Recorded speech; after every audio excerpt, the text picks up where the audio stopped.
Cabaret by Linda Kaylees, also known as GQ and the Lady, is sure to be another crowd pleaser. Tickets are $20 for adults, $10 for those over 55, and $5 for children of all ages. To reserve tickets, call the Community Arts and Action ticket line at 508-273-7308. Those of you who missed Floyd Collins, it was terrific. Thank you, CAIA. All right, thank you, Madam Clerk. I anticipate a brief meeting tonight. We don't have anybody before us, any hearings, so we'll just get right to it, and we'll probably adjourn early for the evening. First is citizens' participation. Is anybody here tonight, sir? If you could speak clearly into the microphone and identify yourself for the record, please. My name is Michael Bessie from Onset. I'm here tonight to try and see if we can get some information on what's referred to as the Onset Protective League document.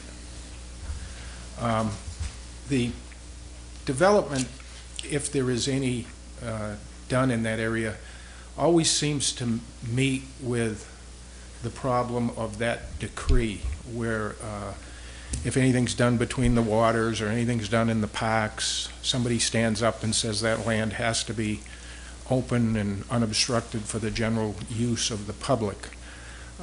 But I think in the past there has been more than enough done in those areas to show that the case is not that clear that it must remain open and unobstructed.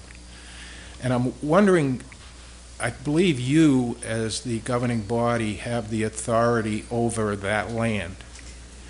And I'm wondering, do you have anything that makes allowances for what can be done in that area, or would you be willing to look into what could be done in those areas so that as projects come along and people want to develop, they might have an idea going in what might be allowed?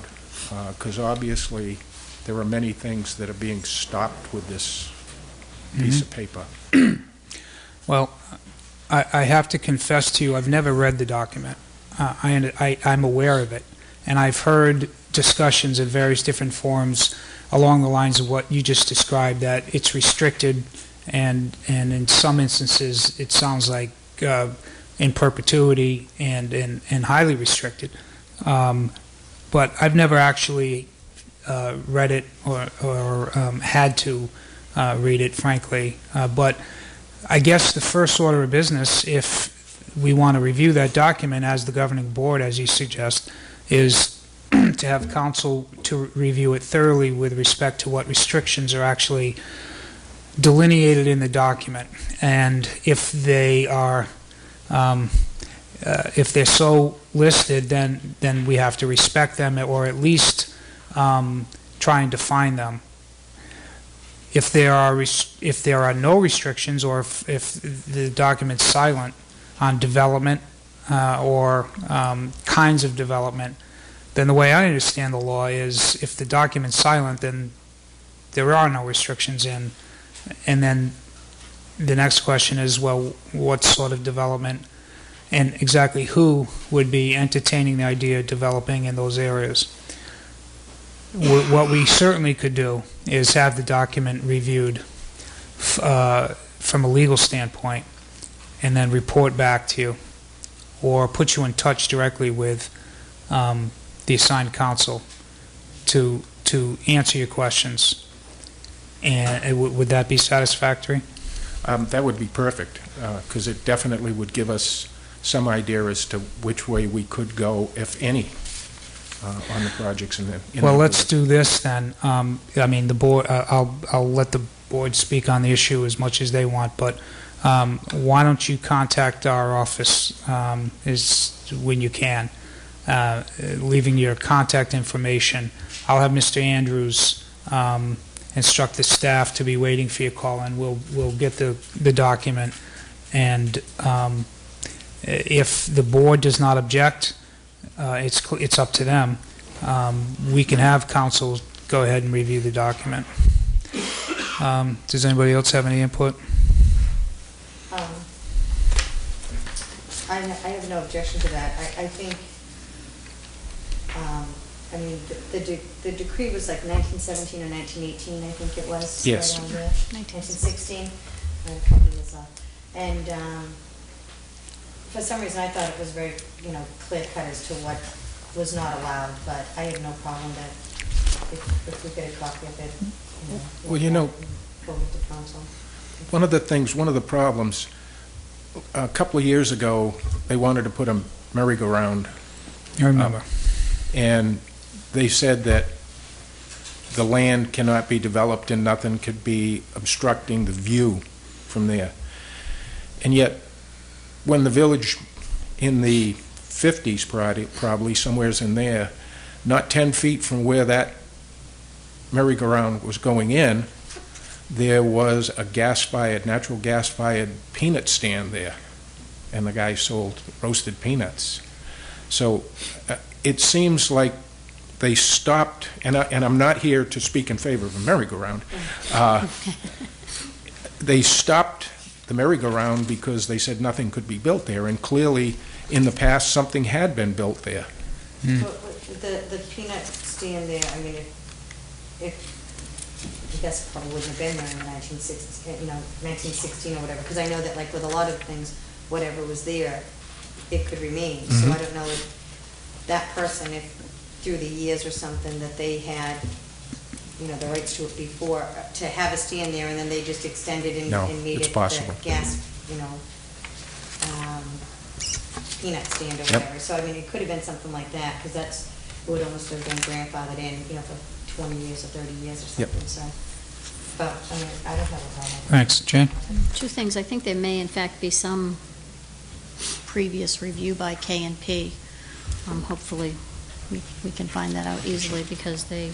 Well, they did It's come review up the before. merry-go-round issue. I remember distinctly Right. that was challenged, and we did have council look at that.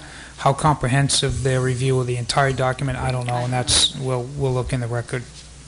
And the second thing is there something in particular that prompts your question, Mr. Bessie? I was just No, curious. I mean, we talk about the village having business problems and getting into development in the area and promoting tourism and things of that nature. And I just feel as though no matter what we do down there, somebody's going to jump up with this court document and bring it before us. So if there's some things that we can agree on now and maybe move forward on those rather than keep coming in with something, do all the legwork, and then somebody stop it 75% through the project.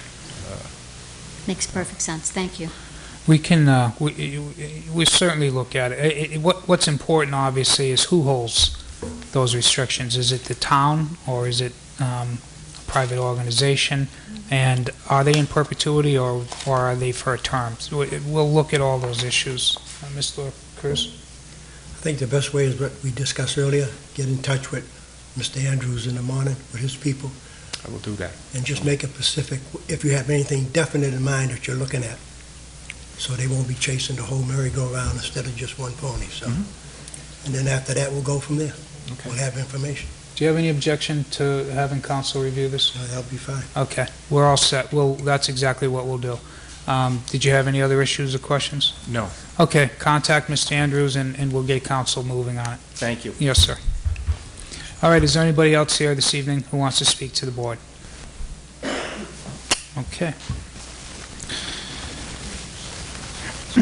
All right, Madam Clerk, can we do the consent agenda? We have approval of the board's regular session minutes of January 12, 2010. We had sent these back for correction. They seem to have been corrected properly, and I move we approve the minutes of January 12, 2010. Second. All right, there's a motion, a second. All in favor, say aye. Aye.